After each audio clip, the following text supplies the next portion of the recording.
Hello and welcome back to another episode of Swinging at Shins, your Premier League podcast from across the pond or stateside, whatever you're feeling today. Today we have Rhett. Rhett, how are you doing? Doing pretty good. Weekend was kind. Well, I mean, no, it wasn't. I was sick all weekend. Like everybody's sick right now, so it was awful. But there was a couple really good hours on Sunday. We will discuss that. And for those of you who are new to the show, Rhett is an Arsenal fan. So, yep, there you go. If you're on video, you'll catch him leaning back and showing the Gunner emblem. But yeah, Arsenal definitely had a great weekend this weekend. And we'll discuss about that a little bit later. Also, we'll hop into a little bit of the World Cup final destination. Some people are a little butthurt about where they decided to choose it to be this year. That year should have been in the big house. 100,000 people in Michigan. What? People aren't going to go to Michigan? We all went to Qatar. Or we won't go to Michigan. Go to the Trojan. No, go to the big house. 100,000 people. Come on. Come on. Either option's available. And LA gets enough. Grass. All right. You know, all the flyover states deserve some love. We'll get into it. And the whole world could know what a Youpie is. I don't even know what a Youpie is. From the Upper Peninsula, a UP. They call them Youpies. Gotcha. Okay. We'll also hop into whether or not Crystal Palace should do something about Roy Hodgins. He's not the issue. We'll find out. I definitely don't need the VAR rule change. We talked about that last week. I didn't mean to keep that in there. They should let him retire gracefully. That would be nice, right? But they're probably going to do other things. We'll talk about it. And we'll jump into scores right now. Round 23, Matchday 23. Everton and Spurs drew 2-2, and Rep called this one as far as a draw being. Everton's a tough place to go.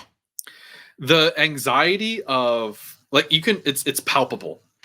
How much tension is in that stadium is absolutely it's tight. It's not comfortable.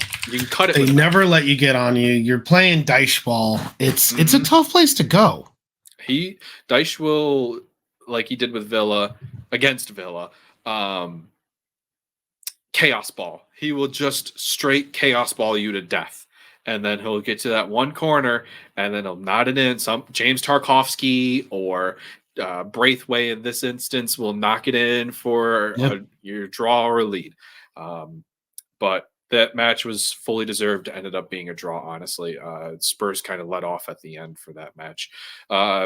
Brighton 4, Crystal Palace 1. This is a lot of Crystal Palace fans were upset at how this went down, considering the management of Michael Olise. Just overall player management isn't great for him right now. But Brighton pull a 4-1 victory out of this one. Burnley 2, Fulham 2. Fofana, the loanee from Chelsea, scores a brace. I think that's his first and second goal of the season. He looks pretty solid as far as a player. I can understand the arguments about, player management, but I think people also need to remember that Brighton's actually a good squad. Yeah, they've been and Crystal Palace isn't. And while even I did not expect that outcome because Brighton has been off flat. It's not like Palace should have walked in there. No, God, no. It's the Amex. Amex is hard to play at. Not all home stadiums are hard to play at. Obviously, playing at Chelsea is actually pretty easy to play at because the fans put a lot of pressure on the players, and it shows. Speaking of, so just going back to Everton and Goodison Park real quick. Sure. I know, he's an Arsenal fan. He doesn't think Spurs is going to do it. First of all, apart from the fact that Arsenal got diced at Goodison Park last year, Everton, since December 7th, 3-0 victory at home against Newcastle, 2-0 victory at home against Chelsea. They drew Aston Villa goalless. They beat Crystal Palace in the FA Cup. And then they drew Spurs, all at Goodison. Goodison is a really tough place to play. And if they didn't have a 10-point deduction, they would be sitting 12th. Yep. So I know everyone looks at it, it's 18th and it should be a walk in the park, but come on, it's not. Agreed. Newcastle. This match was probably my favorite one because it was an 8-goal stunner. Nobody saw this coming. Newcastle 4, Luton 4. Luton had the lead with 4 goals up to 2 in the 62nd minute, and then Newcastle absolutely. This match could have gone like at least 6-6 with how much goal opportunities were available really for each team. And this was a Newcastle scores early, right? Oh, yeah. And then 21st minute, Osho ties it up, and 2 minutes later, Longstaff gets a second. Yep. And you're like, all right, Luton got one, but Newcastle's going to have it. And then Luton scores the next 3 goals. Yeah. And you're just like, what the heck happened? Yep. And they were all good goals, too. Like, each one of them better than the last. And I think if you're at the bottom and you're seeing Luton Town put up 8 goals in 2 matches and 15 goals in their last 6, you need to be concerned about whether or not you're standing in the position that you're going to be in at the end of the season. So good luck to everybody at the bottom. Roll the dice and see what happens. Brentford, Forest, Burnley, United. Yeah, they're shaking. Sheffield United. Rob Edwards has that team rolling right now.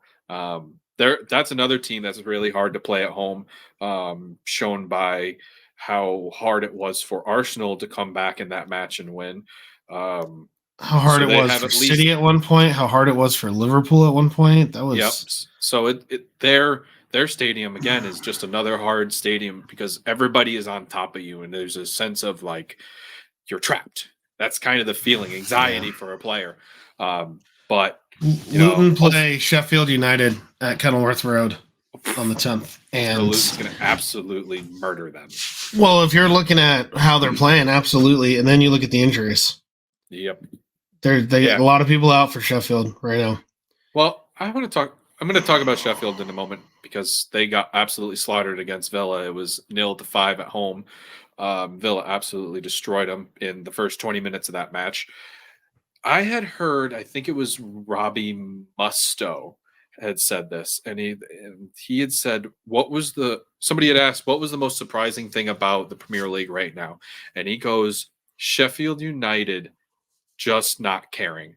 That I'm paraphrasing. I'm paraphrasing hard. He pretty much went on to say, like, this team is relegated. There's no hope for this team. If Sheffield United have anything left, it's just to figure out who your manager is going to be next season, who the players are going to be next season, and who you're going to keep. Oh, that's actually the same thing, keeping players. But yeah, but how are you going to get back to the Prem?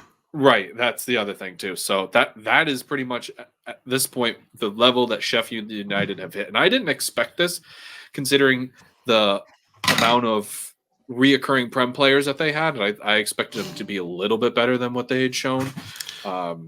That's the problem with making a bunch of Prem rejects, though. That is fair, or even bottom tier Prem players, top tier. Well, I mean, so players. One of their guys right now is Ryan Brewster. Yeah, and he basically got kicked out of Liverpool for not caring enough. Yep. And now he's at Sheffield United, a whole team that we're getting after for not caring enough. Yep. I think that there's a certain point, this is a little bit what everyone expected Luton to be. Yes, exactly. You're not going to stay points anyway, so why would you do it?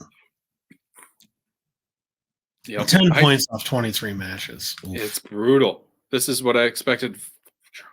This is what I expected. Yeah, sorry, I got distracted. I'm watching the Aston Villa match, the FA Cup, and they finally scored. Leave it late for a 1-3 loss, but just to shut the Chelsea fans up. Anyway, moving on.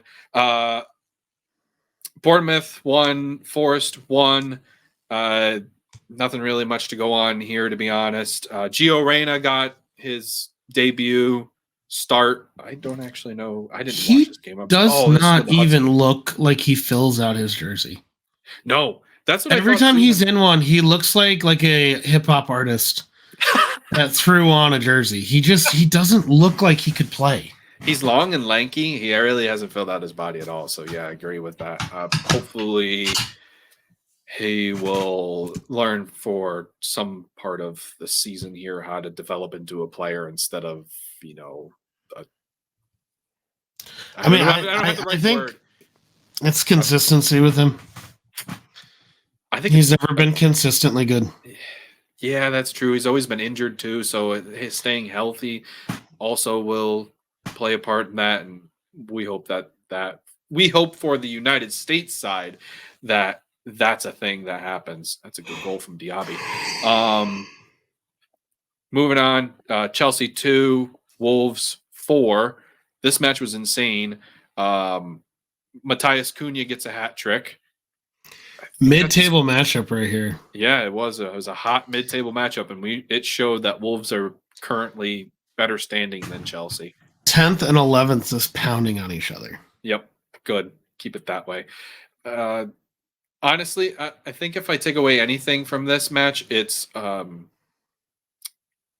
Pedro Neto was a stud, and he's going to get sold this summer for somewhere north of 50. I love him. Absolutely love him. And Matthias Cunha is what they thought they were going to get last season, but now he's evolved into what they got now. So, and he's probably going to get sold too, just based off of how much financial debt they've been in or complained about being in this current season. By the way, Wolves has had this recent run of form without Hee-chan Wang. That's who has true. Been in the Asia Cup. Which he'll be back now because Jordan knocked him out in the quarterfinals. Yep, and 17 matches 20 matches, 17 starts in the Premier League. He has in the semifinals. He has 10 goals and 3 assists. Yeah, he's a stud, and they've been missing him. Except for apparently not. No, they've been missing Pedro Neto. The directness of Pedro Neto really makes him such a threat to defenders running to their backs to I don't know how to say this. Getting attacked is really hard to try to work your feet and keep pace at the same time, even though the ball carrier has the ball at their feet. And he's just an excellent skilled player who drives well with the ball at his feet. So it's kind of a defender's nightmare. Hey, maybe Ruben Diaz was a problem. And maybe not Ruben Diaz. Nunez. Neves, that's it. Why can't I think of his damn name? I can see his face. Yeah. Can't think of his name. Neves. Well, there's also Raul Jimenez. Ruben Diaz is a problem, but completely different reasons. Yeah, right. Completely different reasons. No, I was thinking Neves, who is currently just, effing off in Saudi land. Man United win 3-0. That one was kind of weird because West Ham had a lot of the possession and had a lot of the threat and did a lot of nothing with it.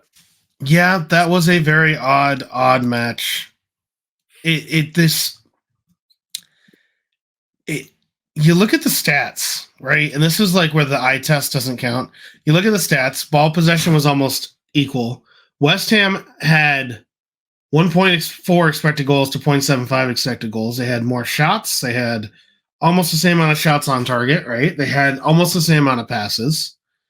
They committed less fouls. They had more corners. And at no point in this match did I think that West Ham were the better team. Yeah. It's like the eye test and the stat test. You're looking at the stats, but then you're looking at what's going on in the field. And then also the score line. Mm-hmm. It's like, I don't see it. Garnacho is... Well, he's the best player. Yeah. I mean, with whatever happened with Rashford, I don't know. Worst night out in history, I guess. But Garnacho has just turned around and done great. Yeah, I'm all screwed up. All screwed up now. I think the move to the right side has helped Garnacho at least be able to cut in and exploit that space that defenders are giving him right now. And I think Højlund too. I know we poo-pooed on him in the beginning of the season, and he was the 007 and all that. He still wasn't worth what they paid for him. I totally agree. But he's getting more comfortable. Yes, and he's finally blossoming into a player who's worth maybe 45 billion instead of 75 or whatever he was paid for. But Yeah, well, honestly, he's I scoring. like him. I like Hoyland. I think from what I've seen, he's a high work rate kind of guy.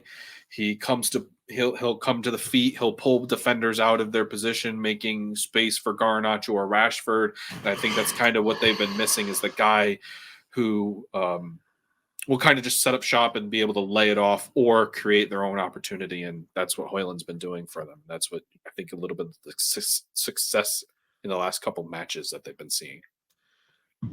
Yeah, and I think you just saw you saw Villa today that looked bad. And you saw Villa on the weekend. Yeah, and then you saw Villa on the weekend that looked amazing. Yep. This was one of the times where I think United kind of understood how Ten Hag wanted them to play. Onana at no point looked like he lacked confidence. Mm-hmm. Even Maguire looked fine. Hoyland was able to get the goal he needed. Yeah, the third Garnacho goal was a very good goal, and that you can't expect that to come out of he doesn't have that in his pocket every game. No, but we don't need to control possession 100%. That's not how Ten Hag plays.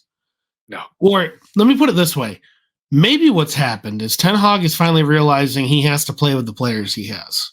Ooh, interesting.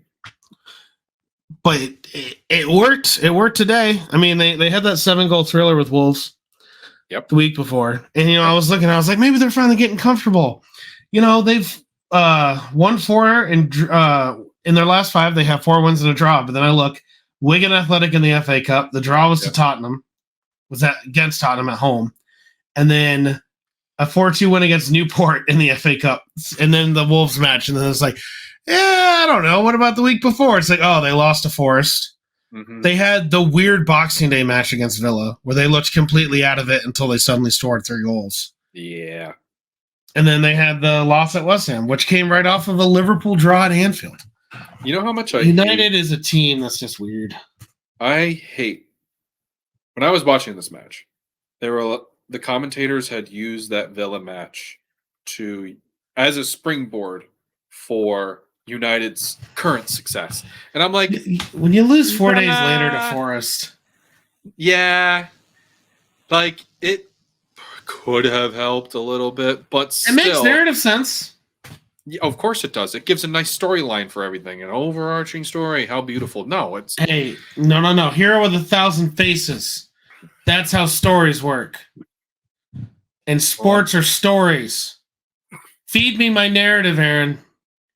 There's your Feed spoon. me. Oh my God. Spoon. There was a thing from Metro Sports out today that Jurrien Timber is frustrated with his lack of playing time at Arsenal. Oh, that's a neat idea considering he's been injured. No, I'm sure he is. He probably is frustrated due to his lack of playing time. The context is he's frustrated due to his injury and now he got injured immediately. But hey, I can make that narrative. Yeah. I'm going to move on because I'm tired of this Man United here. I'm going to skip this other one. I'm going to hop into this other one. Brentford lose 1-3 against a brilliant Man City team. And we all should be terrified. Speaking of narratives, I'm already seeing all over YouTube. Man City needs to build the next 5 to 10 years around Phil Foden. Perfect. Okay. Forgot he did have a hat trick too. He did. It was very nice. Oh God, yeah. But also, it's Brentford, and people are remembering the Brentford of the last 2 years, and the Brentford of now is not performing well. And it's not just the Tony issue. I was going to do that. It's not. I think that there has been a lack of creativity with this current squad, and they're leaking goals at the same time. So it's kind of tumbled, and it's a snowball turning into a giant avalanche right now. So could they turn it around? I think they're still going to stay up. I don't think they're playing a 3 at the back, and I know they don't really play a 3 at the back because in defense they do different, but they're lining up in a 3-5-2. And their best performing center back on the day was a 34-year-old Ben Mee. Ick. That's not, first of all, that's not good enough for the Prem. No. It's definitely not good enough for a city that has Holland, De Bruyne, Alvarez, and Foden and Silva all starting. And just kicking ass. Rodri's back and healthy. Yep. And it doesn't matter. The thing that kills me about this is Mapai is the only one who got a goal. Gross. Hate that dude. Me too.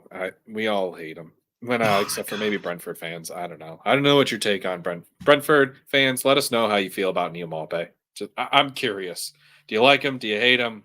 In between. And tell me how you feel about him this year, and tell me how you felt about him last year, and tell me if it's the same feeling. How did you feel about him back in the championship? What's your take on that at current? And then when he left, and now it's like dating your ex. That's kind of how it feels. A little bit weird. Yeah, it's weird. Anyway, back to something Everton. I really want to talk about. He was such a shit last year at Everton. Yeah, he's just kind of a dirtbag in general. Anyway, something I really want to talk about that we paused in the beginning. Arsenal at home put up 3 goals. I got to put it over here. North London forever. No one said Rhett was a good singer, but we'll let it happen. No, nor would I ever say. And technically, Arsenal put up 4 goals. Thank you very much. Just one went into the wrong net. That is true. Honestly, we thought we were on the other side of halftime. I don't know what to tell you. Honestly, Liverpool didn't score at all in my eyes. No, they really didn't. By the way, why it was a handball? It was clearly a handball. We should have made him take the pen. Right? That's what I was saying at the bar. Oh man. Give me your overall thought of this match. Totally unbiased. Give it to me. Kai Havertz is totally worth the money. Is he God? No, but his ability to false nine the fuck out of this game, excuse my French, but that's what he did.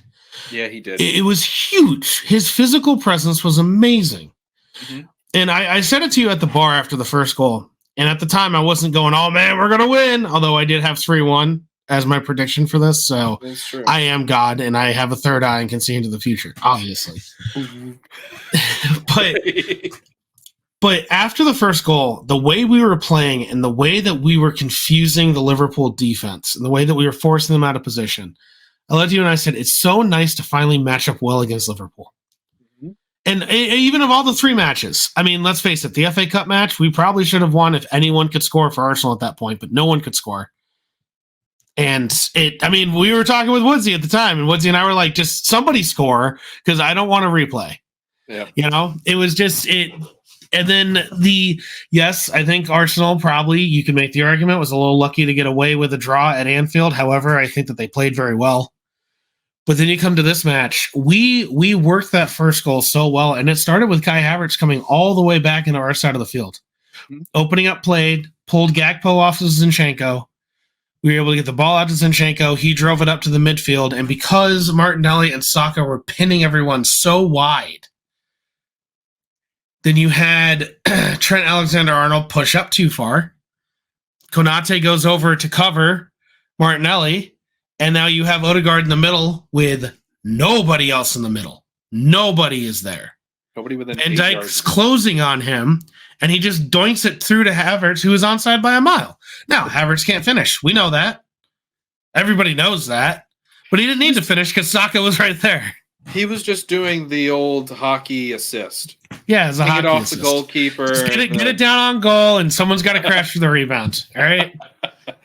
Which is exactly what Saka did. And it was one of those, like, everyone can say, oh, lucky goal. It's like, no, we worked that goal perfectly. Every single Liverpool defender did what was the right thing in that moment, except for it wasn't. That was being better tactically in that moment, which happens. It happens to every team. It's just about how you adjust, right? And finally, we're able to do that, which is something that Arsenal, especially against Liverpool, could not do. Jurgen Klopp for 8 years, was just out tacticking anyone we had.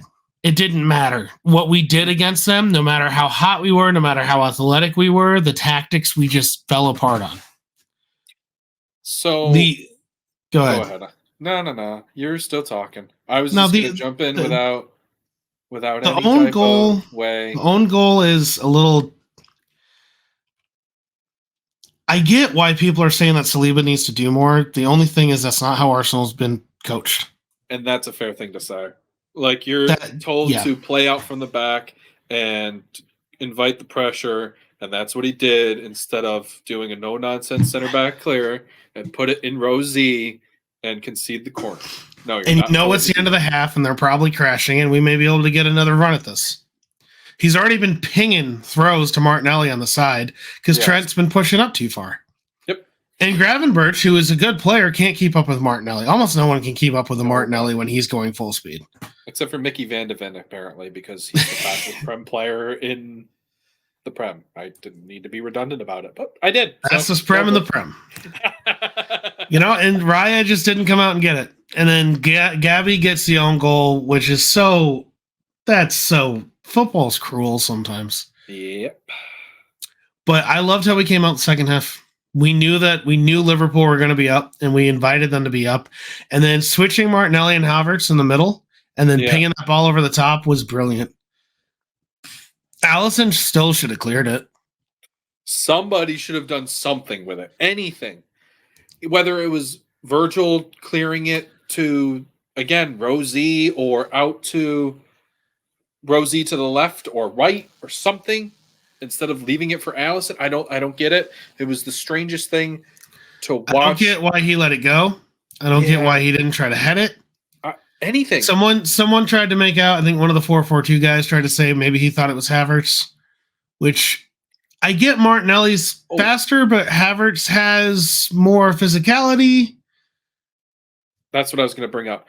You said to me at the bar that there should have been no chance that Martinelli should have gotten that ball size difference wise, and Virgil should have put him off so much so that it wouldn't have been an opportunity for Martinelli at all.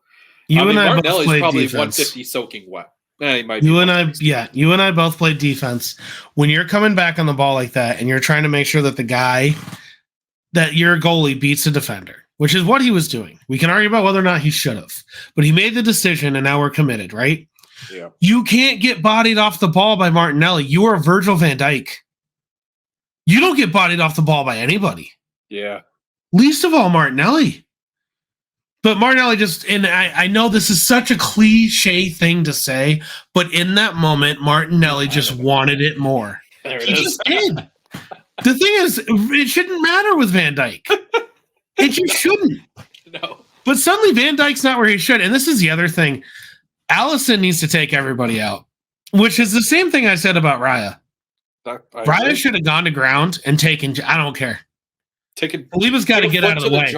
Saliba is clearly playing the ball for you. He'll get out of the way.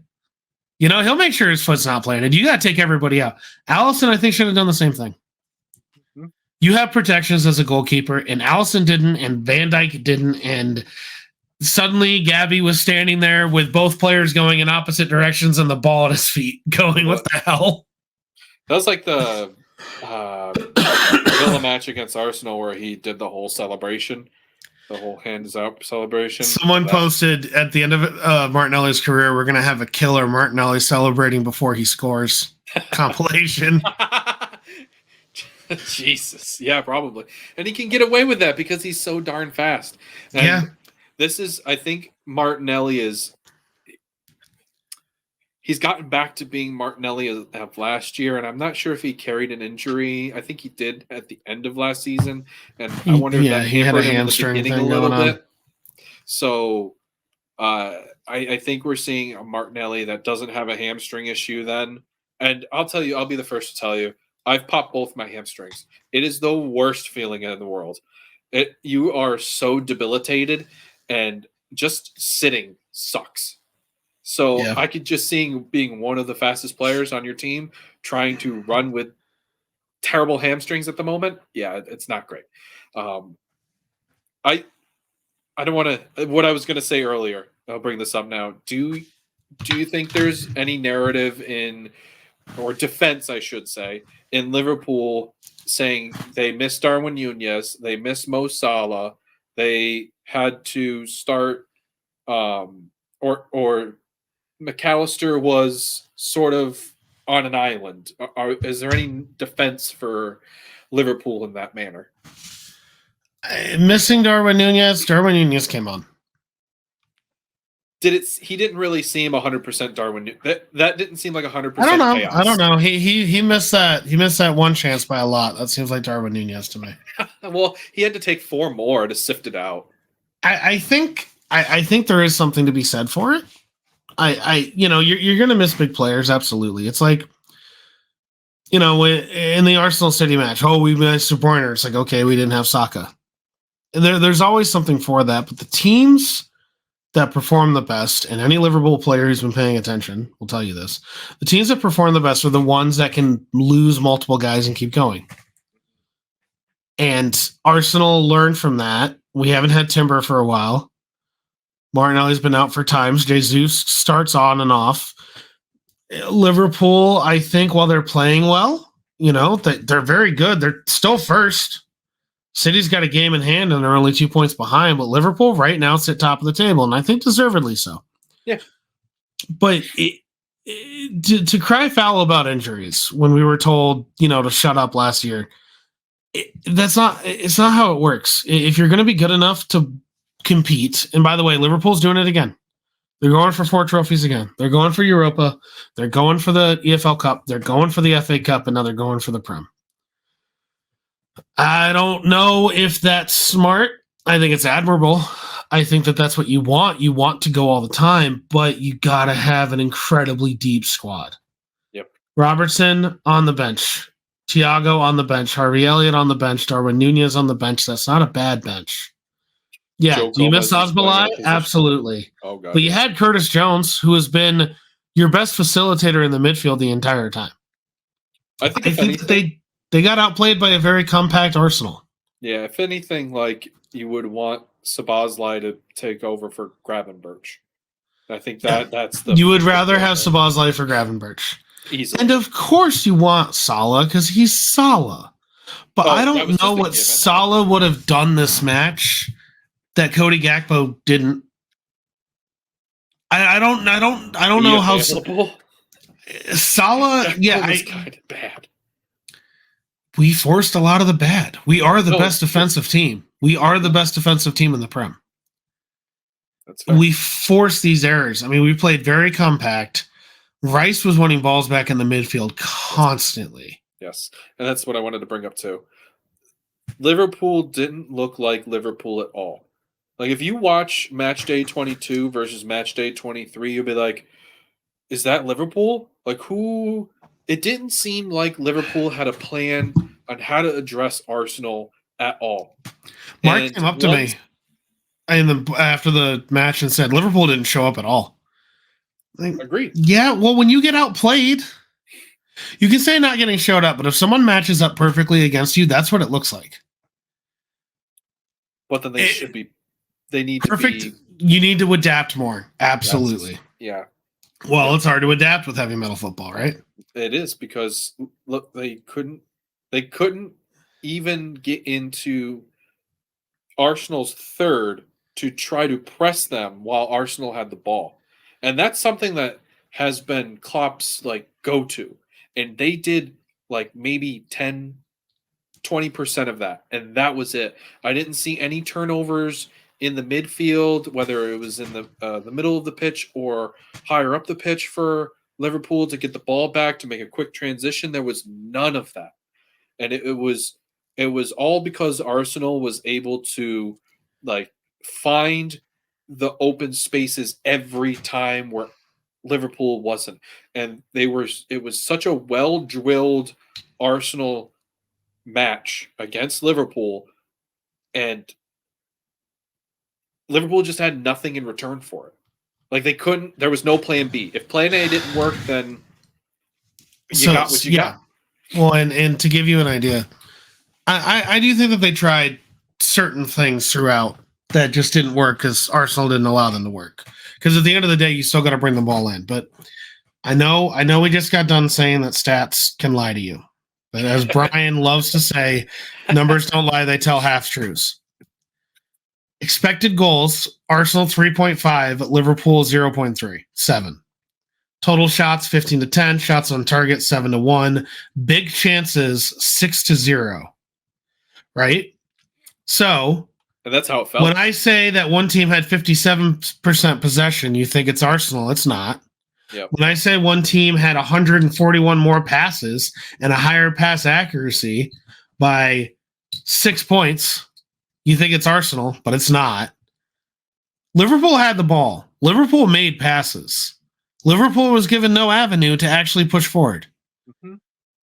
You can have the ball all you want on that side of the pitch. I don't give a damn. It some of the fluff in that too is towards the end, and for people who are new, when you're losing, you're gonna have more possession. At least that's your attempt to have more possession, so it fluffs those stats up a little bit more, because the team, your opponent, is slacking off a little bit more. They can afford to do that sort of stuff, so it kind of fluffs that pass accuracy. And they actually had fewer passes in the second half, but they did have much more possession. Right. So it is. If you're an Arsenal fan, you're ecstatic this has happened. If you're a Liverpool fan, you're scratching your head and you go back to the drawing board. And Bill Belichick's famous words, "On to Cincinnati." That's kind of how it is. What do you think about the Konate cards?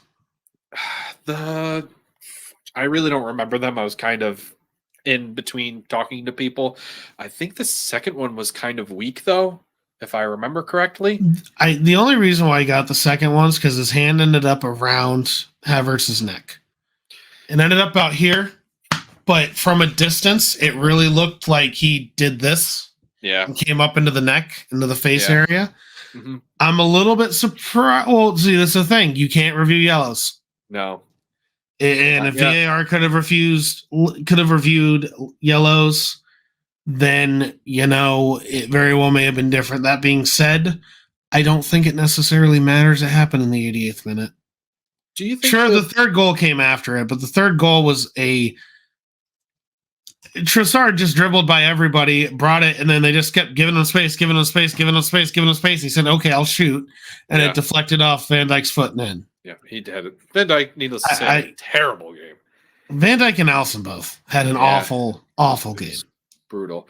Do you think next season or in future seasons, hopefully soon, a yellow card that leads to a red should be reviewable? I think it should. Yes, I think it should. I think it should be because you need to view it the same as a red card because a red card is happening. Yeah. Yep. So it needs to be viewed the same. I agree.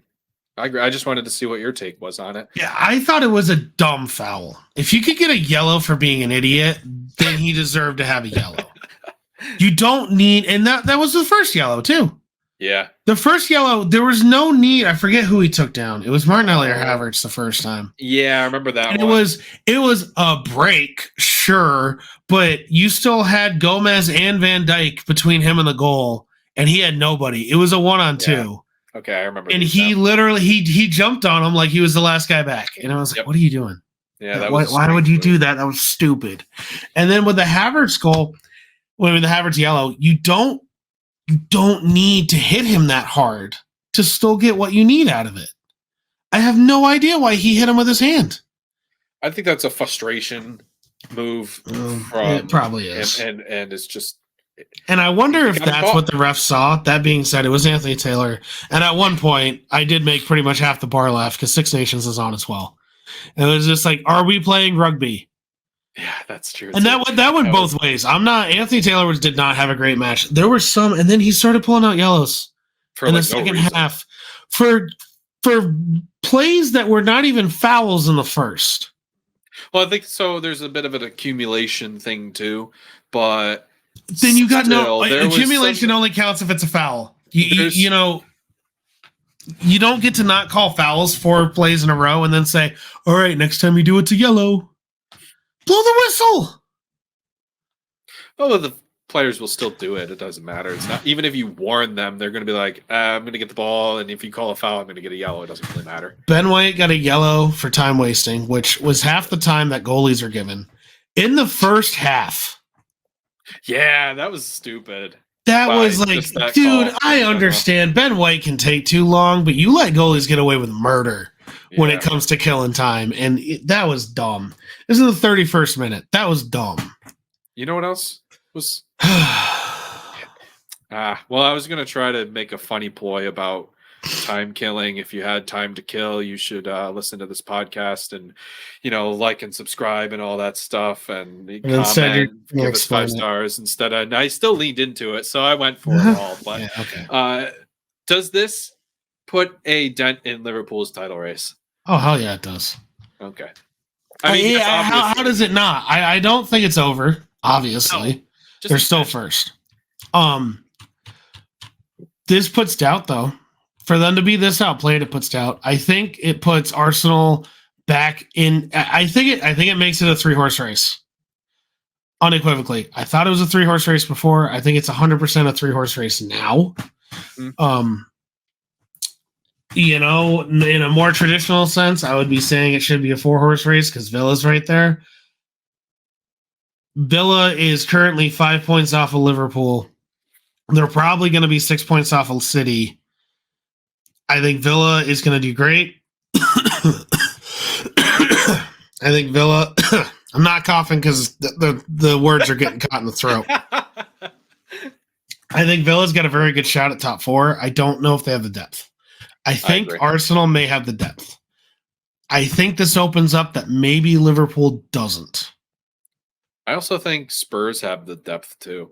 But maybe no, Spurs don't. Spurs they went and bought a couple players this. That's not enough. I know they went and bought a couple players, but I'm just telling you what I know.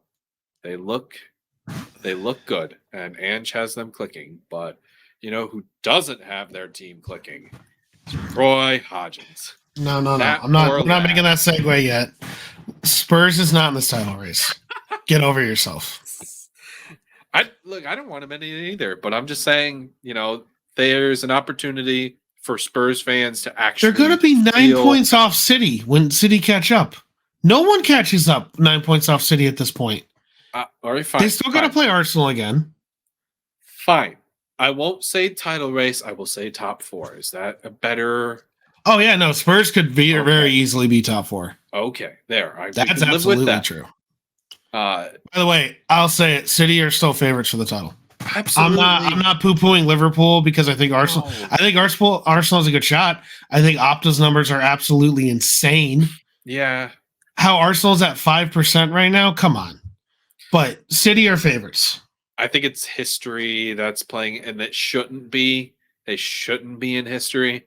As far as percentage-wise, it should be exactly what you're playing right now. But all you need is Ruben Diaz to be an idiot for a couple games, and that backline falls apart. Now, that being said, if you're not going to have the best defense, having your goals come from Alvarez and Haaland and De Bruyne, yeah, you're probably all right. And that's the thing. You're probably fine. I would rather have Rodri out, and I don't want him to be out because then you're losing the quality of the team you're facing, or the overall competition. But Rodri is definitely a cog in that wheel that makes that team tick. And once that he is out, they are a little more vulnerable, but a little less vulnerable than they were earlier in the season because they have De Bruyne as well. So. Yeah. I don't trust, Kyle Walker can be a bit of an idiot. Yep. Ake, maybe not. Ake, very good, but you can get under his skin. Absolutely. Gvardiol has been playing well, but when you look at it, I would rather have Arsenal's defensive record. That being said, There was a lot of years that I thought Liverpool had a better defense overall than City, and City still won. They just know how to flick it on, and that is what they're doing right now. City, they have won their last 5. That's actually might be including their. And I didn't mean to talk about City at this moment. Sorry, everybody. They're including the Huddersfield match as well. But let me look at the fixtures real quick. They're probably. I don't know. You can't trust Phil Foden to have 3 goals a game, though. Yeah, so they've won their last 5, 6. They've won their last 5 Prem games, at least. 6 matches. Their last 6 Prem matches. I just counted back. God, imagine the absolute scenes. I'm not saying it's going to happen, but imagine the absolute scenes if Arsenal win at the Etihad. Well, there'll be a lot of drunk Arsenal fans. I think there might. I'm pretty sure they might tear down that stadium. All 10,000, I think they're allowed. Just tear it right down. They still got to play away to Anfield too. It's one of those. A lot of things can still happen. Oh sure. If I had to put my house on a bet, I'd bet City. Yeah, me too. But a lot of things could happen. Anyway, Roy Hodgson. Have we put him out to pasture? Oh no, that's a sad thing to say, but probably. No, not like the we got to shoot Lassie way. But in let's go get him a good retirement. Sorry, spoiler alert for everybody who hasn't seen. Oh, you know what? I was thinking of Old Yeller. So spoiler alert on that one. He has ratings. Okay, anyway, Skip doesn't die. He fakes you. All right. In Marley and Me, he does. Wait. Where else is dog? Oh, sorry. We bounced. Yeah, my dog Skip. It's got a young Frankie Muniz, I think. Oh. What else we got? Where else did dogs die? Come on. Oh, Art of Racing in the Rain. Dog dies at the end, but is reincarnated as a little Italian boy. Oh, wait. I got it. All dogs go to heaven. Literally in the title. Literally in the title. The dog dies.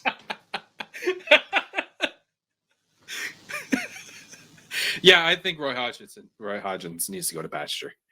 I think, like you had said earlier, it would be the honorable decision to let him see out the rest of the season and,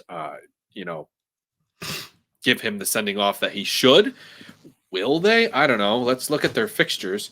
They have Chelsea coming up on Monday, which is, if anything, Chelsea look better away. Clearly touted by this FA Cup match they had with Villa. Then Everton. That's a bottom Remember tier. when no one ever wanted to go to the Bridge? Yeah. Well, I would rather go to the Bridge. They're away to Everton, so imagine how that's going to go. Not great. Home against Burnley. Away against Spurs. Luton Town at home. They are home to Luton Town. Excuse me. That was worded weird. Newcastle, who I would assume would probably be a little bit rejuvenated at this point because it's been a month at that point. Yeah, but you're also looking at March 16th, so you're more than a month out. That's what I said. So who knows? Here's the issue. Here's the issue I have, and it's the same issue I have all the time. I've said it on the pod. I've said it in the WhatsApp groups for the Albany Gooners. I've said it with everything. We all have ideas. Yes, we do. Of how we want things to be played. And we all play FIFA and we all play Football Manager and we all get it. Except for we don't. Oh, 100%. We just don't. We have things that we think work, but we don't. I mean, I'm not going to say him by name, but an Albany Gooner who normally loves Trossard and is a little lukewarm on Martinelli. When Trossard came on for Martinelli against Anfield was so like, oh, why are we taking Martinelli off? Why would he do that? He's the only guy doing anything. And it's like, okay, and then we led to a Trossard goal, right? Yeah. I personally love it. I love bringing on Trossard because he's still quick, but he's more technical. Yep. And his quickness works against tired legs. And then his technical ability can get I think it's a great move. And I think we saw what happened when it happened, right? But I'm not talking about Arsenal. I'm segueing into Crystal Palace. People are mad about where Crystal Palace is. I would be mad about where Crystal Palace is. That's a very poorly run club right now. Yeah, with such the issue is not Roy Hodgson. The issue is the people who hired Roy Hodgson Yeah. And I'm not saying that Roy Hodgson shouldn't necessarily have been hired, but putting yourself in a position where that's the best option you have and the players that you have, the will they, won't they, over Wilfred Zaha that went on for like years. 5 years. It's a poorly run club. And then to get mad at, Elise, and he's being mismanaged. Did he say that? No, that's just how I feel. Sorry. But that's the thing. Like, these are conversations between very smart people and the players and the coaches that happen behind closed doors. Yep. Who understand this game more than you and I will ever understand this game and understand their bodies and how they're feeling better than anyone ever could because it's their bodies. They're in the room where it happens. And we're just on the outside making guesses, and then to say the problem with this squad is Roy Hodgson. Put Pep Guardiola in this squad. Could that happen? Could we get that to happen where managers like manage? Oh no, I got it. Okay, oh, Jesus Christ. Everybody puts their name in a hat, okay? And for one match, they have to, whatever team they draw, they have to manage that team. No. I want that to happen. No, because you don't do it in a week. Even if it was a good idea, you can't change it in a week. Make it for summer. No. That's a horrible idea. But can you imagine if Klopp got United? Or Everton? Oh my God, he would die if it was. I think he would die if it was anybody but Liverpool. Yeah, no, I think he is. I think it's so funny that people are like, Klopp will never play for another Prem team, but hey, Mikel Arteta, man, he's going to leave immediately. He's like, I don't know what you're talking about.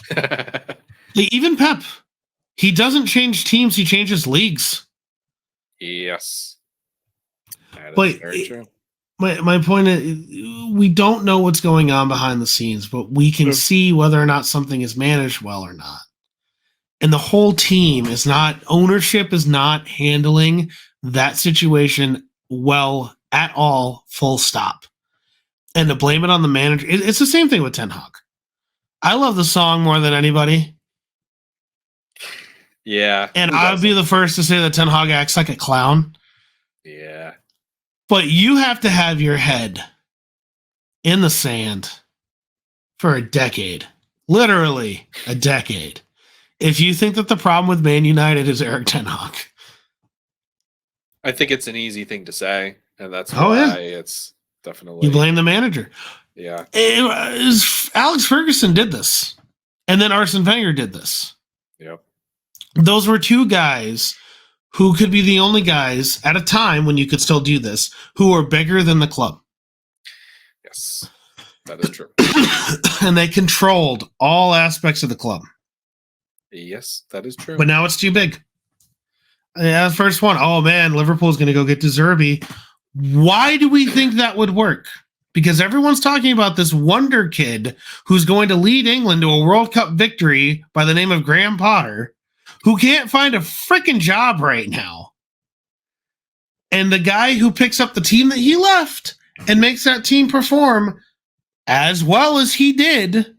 Oh, well, he's the guy. No, everything about Brighton is what works.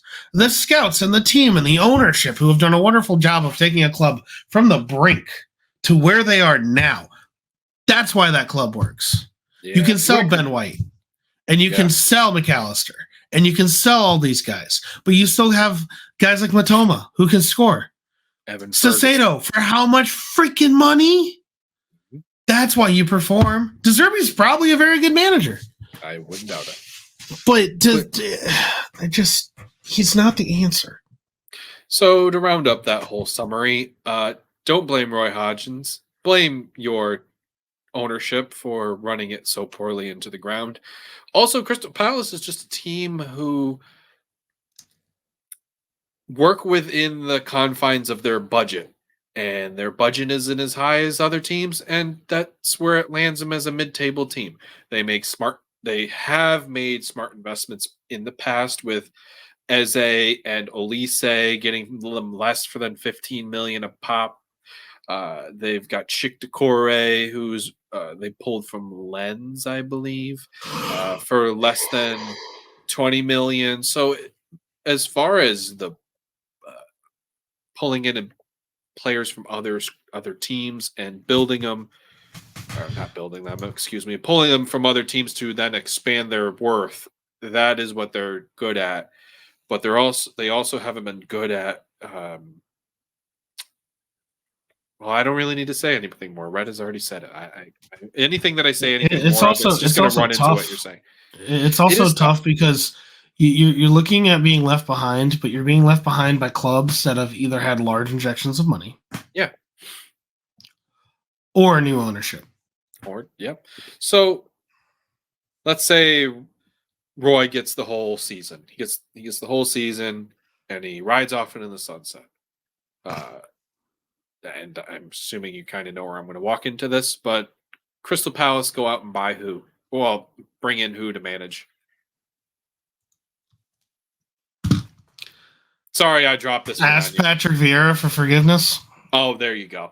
That's another thing I meant to bring up. Actually, I was going to say maybe they shouldn't have fired Vieira during that tough stretch that he had. Shouldn't have. And the first Wonder Games that Roy had, you look at the quality. Yeah, it was a cakewalk. Patrick Vieira was not the problem either. But regardless.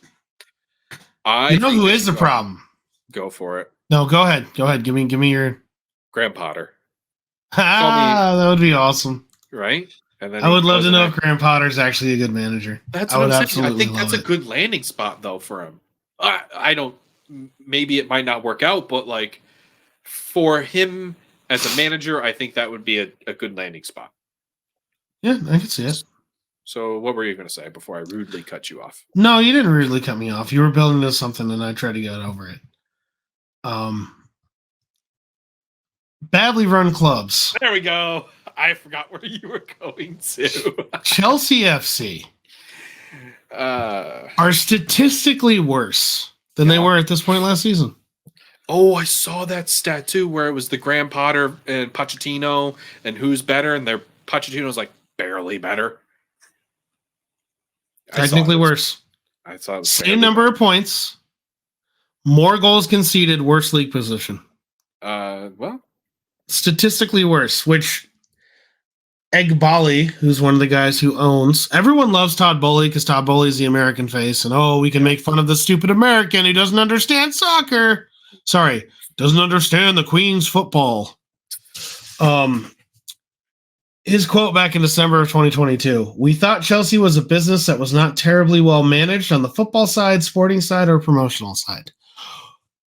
Why would you think that of a team that had won nothing? One league title in the 50s. One league title in the 50s. Yep. After Roman Abramovich buys a team, they won the league, 2 or 3 times? They've won the Champions League 3 times? Something like that. And your idea is that this team was badly run? This team was a small team in West London. And they have turned themselves into this enormous team in London, who, by the way, pride of London, let's calm down, guys. All right, let's stay in our lane. But still. And oh, man, we thought they were poorly run. Oh, my God, they didn't. How can you be so smart and so dumb at the same time? The duality of man. I don't know. I just don't think that. I think, like we've discussed before, the expectation of purchasing all these players at such a high value really set the bar so high, far and beyond, that they couldn't achieve that type of goal. And now that things are actually settling down and maybe these players are actually average and not world class like they thought they were, it's not even that. It's not even that they're necessarily average, Aaron.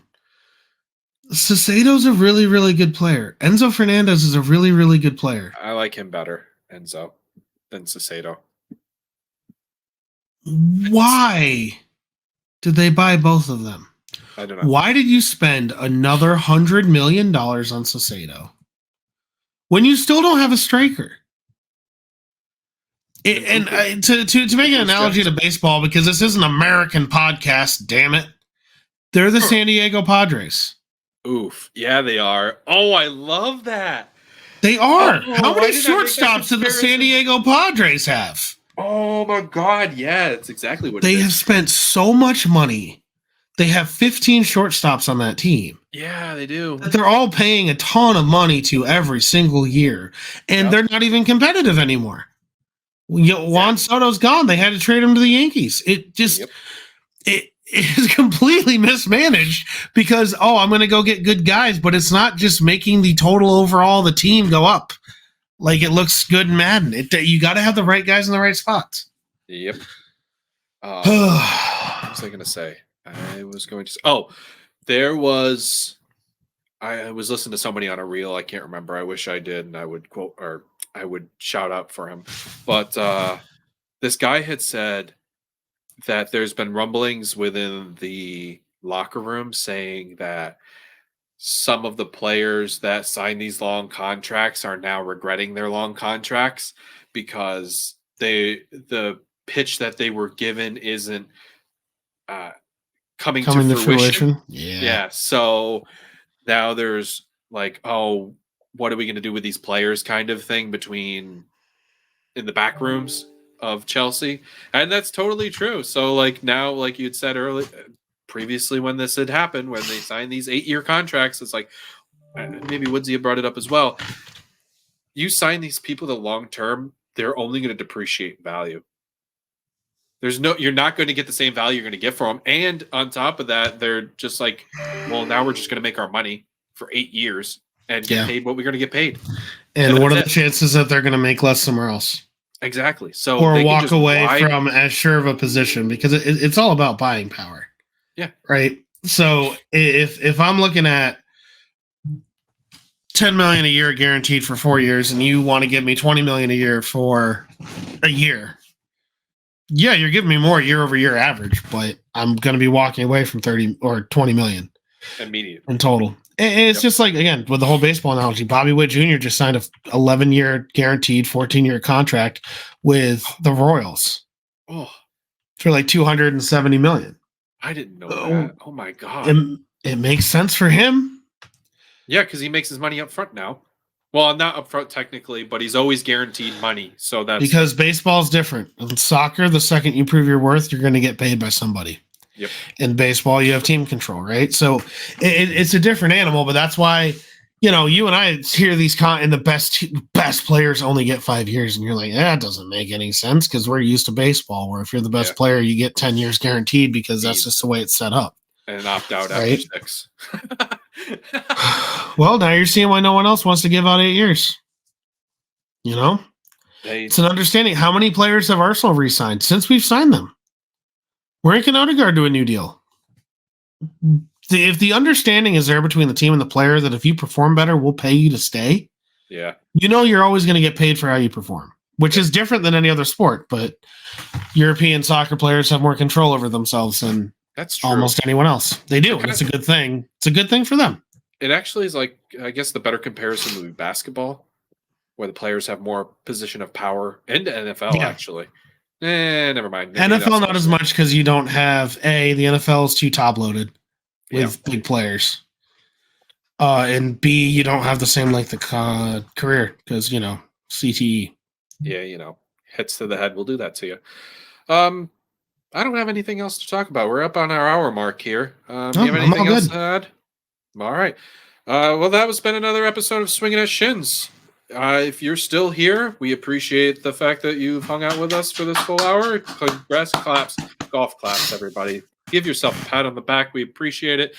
Don't forget to like, subscribe, comment, rate. It's very helpful for the rest of us. For the rest of us, it's very helpful for us to be out there. And I know you guys want to hear us, be more out there into the world. So, do all those things. We'll give you a hug. Maybe. I don't know. It depends on if you're sick or not. That's all I got. So tip your bartenders. Stop by the beer garden this weekend, especially on Sunday. We got Arsenal at 9. We got Ireland Six Nations match at 10. We got Villa at 11:30. My wife understands how much I'm not going to be home on Sunday, but... And the Super Bowl if you want to catch that. Oh yeah, and then the Super Bowl after that. Yeah. So Good sports day. Yeah, exactly. So, all right, guys. Peace. Adios.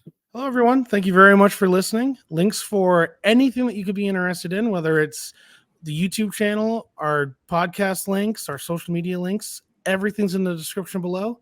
Thank you very much for listening.